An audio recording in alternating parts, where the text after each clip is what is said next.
আজকে যারা সম্মানিত হবেন আপনাদের সবাইকে আমার আন্তরিক অভিনন্দন এবং শুভেচ্ছা। কাল এই উৎসবের উদ্বোধন হয়েছিল, আজ এই মঞ্চে আবার তার সমাপ্তি অনুষ্ঠান হতে চলেছে। এই যে মাঝখানের সময় পর্বে আমরা যে নানা ধরনের অনুষ্ঠান দেখতে পেয়েছি, কবিতা পাঠ, গল্প পাঠ, আবৃত্তি, শ্রুতি নাটক এবং আলোচনার, এই সমস্ত কিছুই আমাদের ঋদ্ধ করেছে। আমি অত্যন্ত সম্মানিত যে আপনারা আমাকে একটু দূর থেকে এখানে আমন্ত্রণ জানিয়ে ডেকে নিয়েছেন এবং এত গুরুত্বপূর্ণ একটা উৎসব উদ্বোধন করার যে মর্যাদা আমাকে দিয়েছেন, যে সম্মান আমাকে দিয়েছেন, তা আমার সারা জীবনই মনে থাকবে। আজকে আমার একটা খুব বড় উপকার হয়েছে এই উৎসবে এসে, কারণ আমার কৈশোর থেকে শুরু করে আজ পর্যন্ত, এখন আমি প্রৌঢ়, আজ পর্যন্ত যে লেখকদের, যে সাহিত্যকর্মীদের, সংস্কৃতি কর্মীদের আমি দূর থেকে দেখেছি, দূর থেকে জেনেছি, তাদের লেখা পড়েছি, তাদের কাজ আমাকে সবসময় খুব আকৃষ্ট করেছে। তাদের যে এই দুদিনে আমার যে কথোপকথন, তাদের সঙ্গে দেখা সাক্ষাৎ, এটা আমার জীবনে একটা মানে পাথেয় হয়ে থাকবে। কারণ যেমন এই নকুল রায় আজকে সম্মানিত হচ্ছেন, তিনি শুধু ত্রিপুরার কবিতার নয়, মানে আমি ব্যক্তিগতভাবে বাংলা সাহিত্যকে বাংলা সাহিত্য বলেই ভাবি। মানে ত্রিপুরার সাহিত্য, ত্রিপুরার বাংলা সাহিত্য, পশ্চিমবঙ্গের বাংলা সাহিত্য বা অসমের বাংলা সাহিত্য, আমি এই তত্ত্বে বিশ্বাস করি না। যার জন্য মানে ইদানিং কিছুদিন আগের থেকে একটা শুরু হয়েছে যে অমুক ভুবন, মানে প্রথম ভুবন, দ্বিতীয় ভুবন, তৃতীয় ভুবন, এই নানান ভুবনের বাংলা সাহিত্য। কিন্তু আমি সেটা মনে করি না। আমি মনে করি যে বাংলা সাহিত্য একটাই বাংলা সাহিত্য, তার কোনো আলাদা কোনো ভুবন নেই। সে বাংলাদেশেও যে লেখে, সে মেইন স্ট্রিম বাংলা, বাংলা কবিতা, বাংলা গল্প, বাংলা উপন্যাসের সঙ্গে লড়াই করেই তাকে বাঁচতে হবে, তাকে দাঁড়াতে হবে, তাকে নিজের পায়ের তলার জমি খুঁজে নিতে হবে। তেমনি আজকে ত্রিপুরার থেকেও যে যিনি লিখবেন, বা পশ্চিমবঙ্গের উত্তরবঙ্গ থেকেও যিনি লিখবেন, অসমের কোন এক প্রান্ত থেকে লিখবেন, এবং তার বাইরেও, যে আমাদের দেশেই তো শুধু লেখালেখি হচ্ছে না, বিদেশেও হচ্ছে। আমেরিকাতে অনেকে বাংলায় লেখেন, যেমন আমি অনেকের লেখা আছে যারা ওয়াশিংটনে থাকেন, এরকম বেশিরভাগই দেখা যায় তারা বাংলাদেশি মূল, তারা বিভিন্ন প্রান্তে ছড়িয়ে আছেন, আমেরিকায় প্রচুর, ইংল্যান্ডে আছে, তাদের লেখা আমরা ছাপি। তো তাদের কি ভুবন? তো এইভাবে যদি আমরা সব ভুবন বাঁচতে যাই আর ক্রমশ যদি আঞ্চলিকতায় নিজেদের আটকে রাখি, তখন কিন্তু মূল যে মেইনস্ট্রিম বাংলা সাহিত্য, সেখান থেকে আমরা ক্রমশ দূরে সরতে থাকি। কিন্তু আমি ব্যক্তিগতভাবে মনে করি যে এটা নয়। তেমনি নকুল রায়, যার কথা বলছিলাম, যে নকুল রায় শুধু ত্রিপুরার কবি নয়, ত্রিপুরার বাংলা সাহিত্য,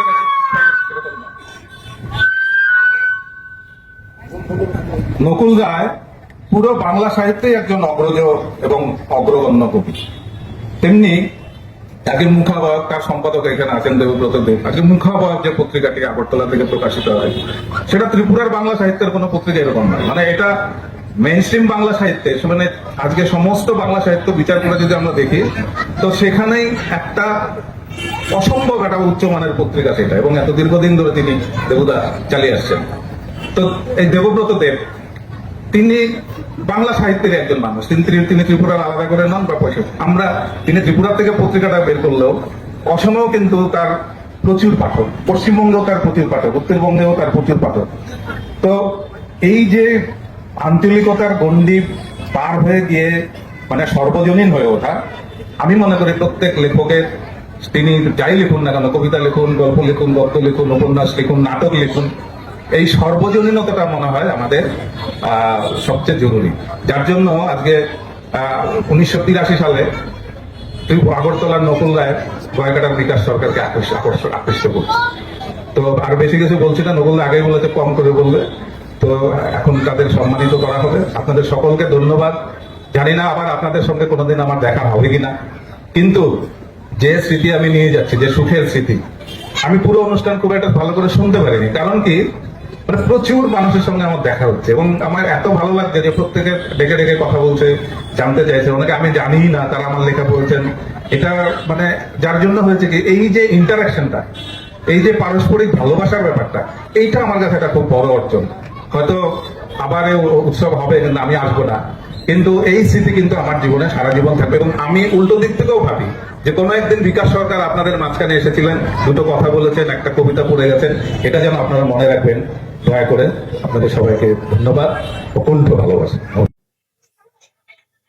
নকুলদা বলে দিয়েছেন কম করে বলতে হবে, সবাইকেই বললেন মনে হয়। এই দুদিন আমরা একসঙ্গে ছিলাম, আসলে আমরা প্রতিদিনই একসঙ্গে থাকি, এবং এই প্রতিদিনে একসঙ্গে থাকার যে পুরস্কার, একটা পুরস্কার হয় তার, সেটা হচ্ছে আমাদের এই সমস্ত প্রকাশন, এই সমস্ত লিটল ম্যাগাজিন, আমাদের লেখালেখি, এইসব নিয়ে আমরা নিজেদের মধ্যেই থাকি। বিকাশ সুন্দর বলেছেন যে বাংলা সাহিত্যের একজন কবি, বাংলা সাহিত্যের আলাদা কোনো ভুবন হয় না, সত্যি। এবং শুনতে শুনতে মনে হলো যে এইরকম উদ্দীপ্ত করার মতো কথা আমরা খুব কমই শুনি। আমরা যে অনুষ্ঠানে অনুষ্ঠানে যেভাবে কথা বলতে হয়, আমরা আগের থেকে তৈরি হয়ে আসি, ঠিক সেভাবেই বলবো। বিকাশের কথা শুনে আমার মনে হয়েছে যে প্রস্তুতিহীন একদম বুকের ভেতর থেকে কথা বলে এসছে।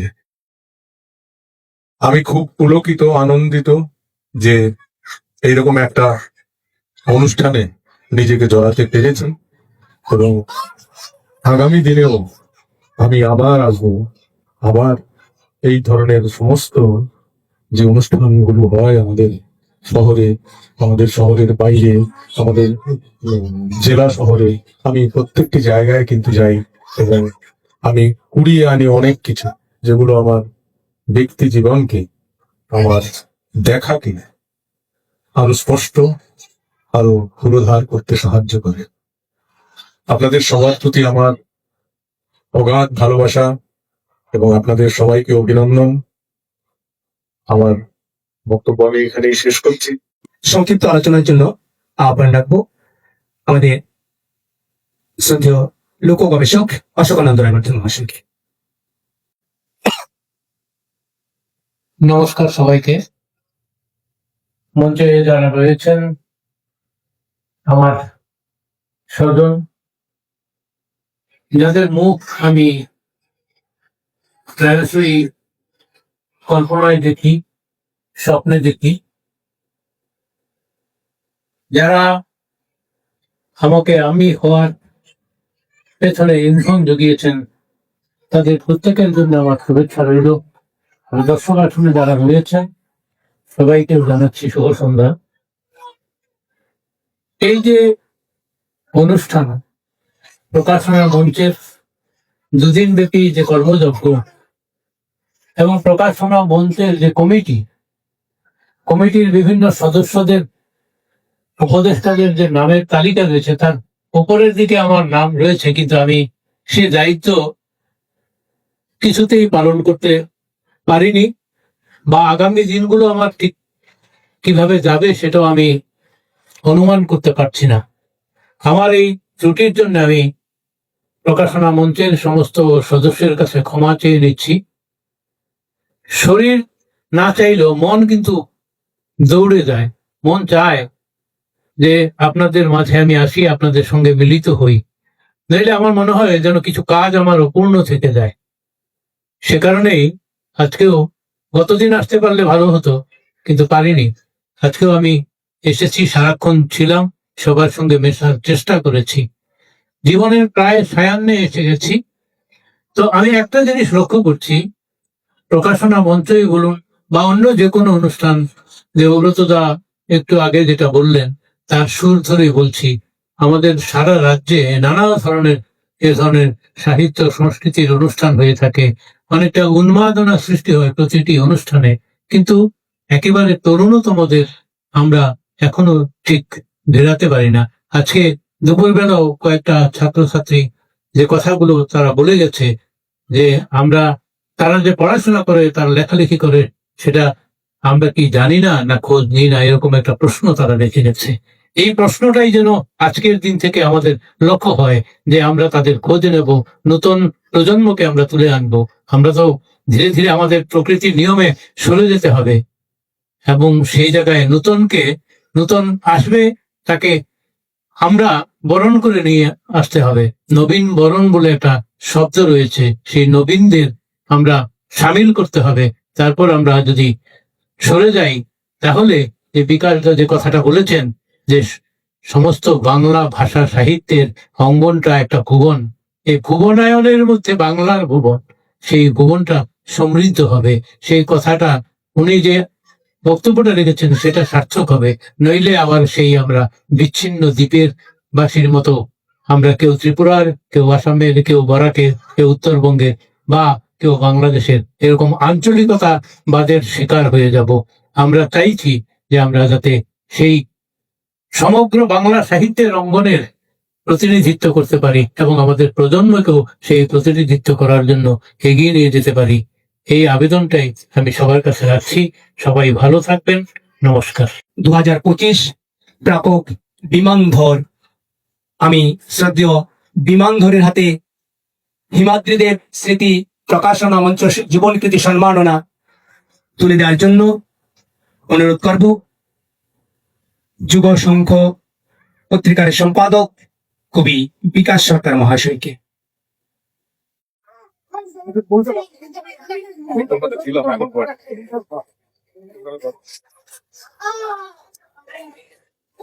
আমরা সকলের কাছে অনুরোধ রাখবো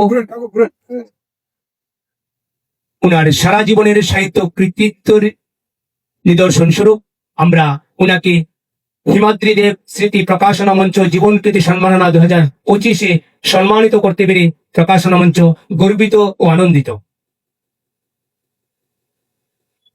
হিমাদ্রিদেব স্মৃতি প্রকাশনা মঞ্চ জীবনকৃতি সম্মাননা উনার হাতে উঠিয়ে দিয়েছেন বিকাশ সরকার। এর সঙ্গে 5,000 টাকা অর্থমূল্য চেক আছে। আমরা অনুষ্ঠানের শেষ দিকে ওনার হাতে চেক তুলে দেব। আমরা কিছুটা সময় নিয়ে চেয়ে নিচ্ছি।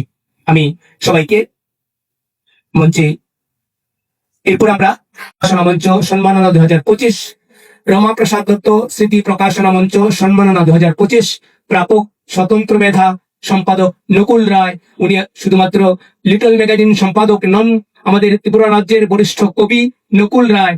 উনার হাতে আমরা হিমাদ্রিদেব রমাপ্রসাদ দত্ত স্মৃতি প্রকাশনা মঞ্চ সম্মাননা 2025 তুলে দেওয়ার জন্য অনুরোধ করব গল্পকার তথা মুখাবয়ব সম্পাদক দেবব্রত দেব মহাশয়কে।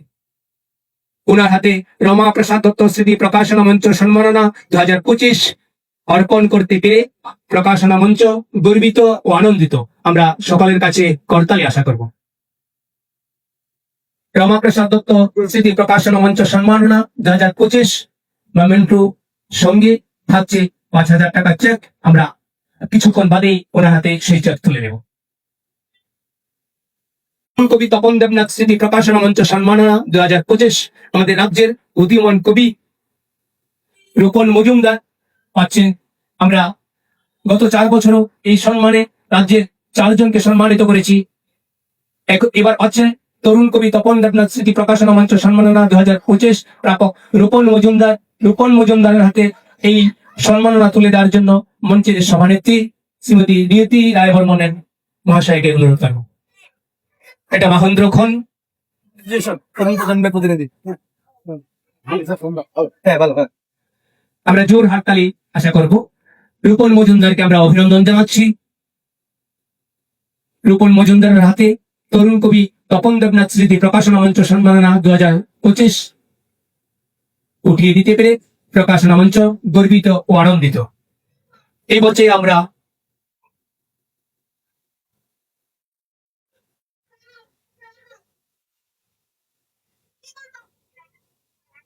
পাঁচজন আলোকপ্রাপ্ত ব্যক্তিত্ব উপস্থিত হয়েছেন আমাদের ত্রিপুরা রাজ্যের বাইরে থেকেও। আমরা ওনাদেরকে মঞ্চে চলে আসার জন্য অনুরোধ। সঙ্গে গৌরাঙ্গ সিনহা, পরিতোষ দেব এবং অসীম ঘোষ, ওনারা 3 জনেই সুদূর পশ্চিমবঙ্গ থেকে এসছেন শশাঙ্ক পালের নেতৃত্বে। আমরা 3 জনকে ডেকে নিচ্ছি, গৌরাঙ্গ সিনহা, পরিতোষ দেব এবং অসীম ঘোষ। আমরা এবং মিলনকান্তি দত্ত, পুলিন রায়, এই 5 জনকে আমরা স্মারক সম্মানে ভূষিত করব। আমরা অনুরোধ রাখছি আমরা দ্রুত চলে আসুন। প্রথমে মিলনকান্তি দত্তের হাতে স্মারক তুলে দেওয়ার জন্য অনুরোধ রাখবো বরিষ্ঠ লোক গবেষক অশোকানন্দ রায়বর্ধন মহাশয়।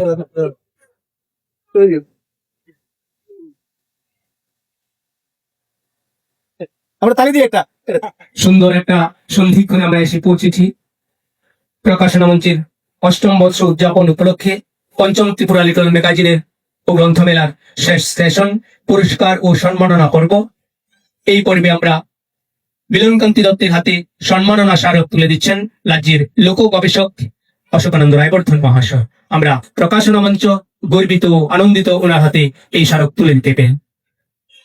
এখন বাংলাদেশ থেকে এসছেন বরিষ্ঠ সম্পাদক, ভাস্কর পত্রিকা উনি সম্পাদনা করেন। দীর্ঘ 35 বছর সম্পাদনার পর আজকে উনি আমাদের এই মঞ্চে একটি মুখোমুখি আড্ডায় বসেছিলেন। আমরা অনেক কথা ওনার মুখ থেকে শুনেছি। সেই পুলিন রায়ের হাতে শুভেচ্ছা স্মারক তুলে দেওয়ার জন্য অনুরোধ রাখবো আমাদের মঞ্চের সহ সম্পাদক সুধীর সেন ঘোষ মহাশয়কে। সুধীর সেন ঘোষ মহাশয়, আপনি পুলিন রায়ের হাতে আমাদের এই শুভেচ্ছা স্মারক তুলে দিন। আমরা ওনাকে ওনার হাতে শুভেচ্ছা স্মারক তুলে দিতে পেরে আনন্দিত ও গর্বিত। সুদূর পশ্চিমবঙ্গ থেকে এসেছেন আমাদের ডাকে সাড়া দিয়ে গৌরাঙ্গ সিনহা, বাংলা সাহিত্যের বিশেষ ব্যক্তিত্ব। আমরা গৌরাঙ্গ সিনহা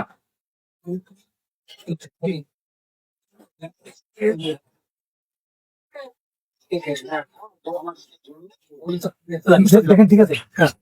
গৌরাঙ্গ সিনহার হাতে শুভেচ্ছা স্মারক তুলে দেওয়ার জন্য আমি অনুরোধ করছি আমাদের রাজ্যের বিশিষ্ট কবি তথা অপূরক সাহিত্যের বিশিষ্ট লেখক এবং আমাদের প্রকাশনা মঞ্চের অন্যতম সদস্য তথা কোষাধ্যক্ষ ভুলু কুমার দেববর্মা মহাশয়কে। আপনি চলে আসুন। গৌরাঙ্গ সিনহার হাতে শুভেচ্ছা স্মারক তুলে দেবেন প্রকাশনা মঞ্চের অন্যতম সদস্য ভুলু কুমার দেববর্মা।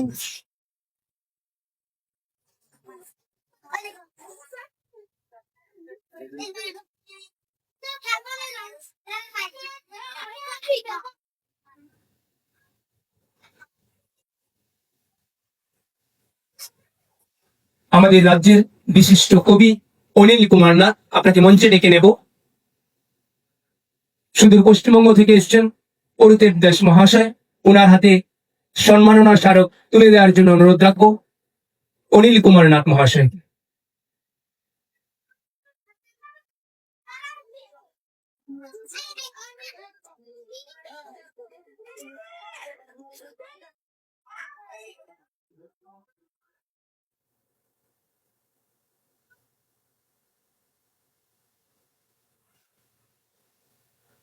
আমরা একটা মহেন্দ্র খানে দাঁড়িয়ে আছি।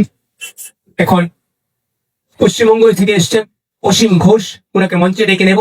ওনার হাতে সম্মাননা স্মারক তুলে দেবেন আমাদের রাজ্যের আমাদের স্নেহের কবি তথা চিত্রশিল্পী পান্থ দাস মহাশয়।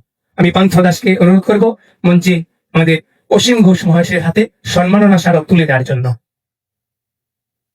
জোর হাততালি আশা করব। আমাদের গতকাল এই এগিয়ে চলো সংঘ প্রাঙ্গণে অনুষ্ঠিত হয়েছিল 4টি বিভাগে বসে আঁকো প্রতিযোগিতা। ছেলেমেয়েরা আছে, ওনাদের আমরা পুরস্কার তুলে দেব। তার আগে যিনি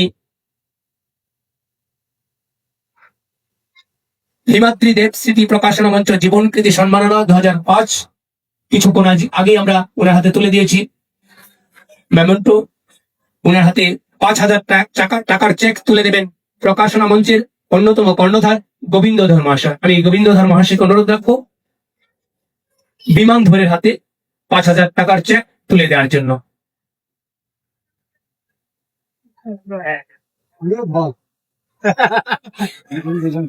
সুন্দর মুহূর্ত, এই মুহূর্তকে আমরা বন্দি করে রাখতে চাই নিজেদের মনের মণিকোঠায়। আমি শ্রদ্ধেয় বিমান ধরের কাছে অনুরোধ রাখবো ওনার সংক্ষিপ্ত অনুভব তথা প্রতিক্রিয়া ব্যক্ত করার জন্য। আপনি আমাদের সমৃদ্ধ করেছেন, আমাদের গৌরবান্বিত করেছেন, আমাদের এই সম্মাননা গ্রহণ করে আপনার সংক্ষিপ্ত অনুভব আমরা শুনতে চাইব। উনি আমাদের এই সম্মাননা গ্রহণ করে আমাদের গর্বিত করেছেন।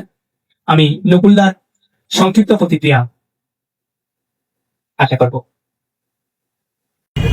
আমার পায়ের নিচ থেকে মাটি সরে যাচ্ছিল। আমি ভাবলাম যে আমার থেকে তো কত যোগ্য ব্যক্তিরা লেখালেখি করছেন, যাদের কবিতা আমরা পড়ছি। তারপরে মনে মনে একটা সংকল্প করলাম যে আমাকে এই মঞ্চে যেতে হবে এবং এই পুরস্কারটা কাঁপা কাঁপা পায়ে আমাকে গ্রহণও করতে হবে। রীতিমতো আমি কাঁপছি, কারণ মঞ্চে যারা বসে আছেন আমার গুরুজনরা, আপনারা প্রত্যেকেই এই মানুষগুলো সম্পর্কে অবগত আছেন, যাদের লেখা আমরা প্রতিনিয়ত পড়ি, আমরা আমাদের মননে ধারণ করি, আমাদের হৃদয়ে লালন করি। এই মানুষগুলো মঞ্চে বসে আছেন, যাদের থেকে আমরা তরুণরা অনুপ্রাণিত হই, আমাদের লেখা জীবন্ত হয়ে ওঠে। বেশি কিছু বলবো না। আর স্পেশালি আমি আরেকজন মানুষকে ধন্যবাদ জানাবো, যিনি আমার সহধর্মিনী। আমার সাথে এসেছেন, ও মূলত লেখালেখি জগতের মানুষ নয়, কিন্তু এই খবরটা শুনে ভিতরে এত আনন্দিত হয়ে আমাকে উৎসাহ প্রদান করছিলেন যে তোমাকে আরো লিখতে হবে, তোমার আরো কর্তব্য বেড়ে গেল। আমি প্রতিজ্ঞা করছি যে যে দায়িত্ব ভার আপনারা আমার কাঁধে তুলে দিয়েছেন, আমি সেই দায়িত্ব পালন করব, চেষ্টা করব বাংলা সাহিত্যকে কিছু ফুল ফুটিয়ে দেওয়ার জন্য। আর বেশি কিছু বলছি না, সবাইকে অসংখ্য ধন্যবাদ।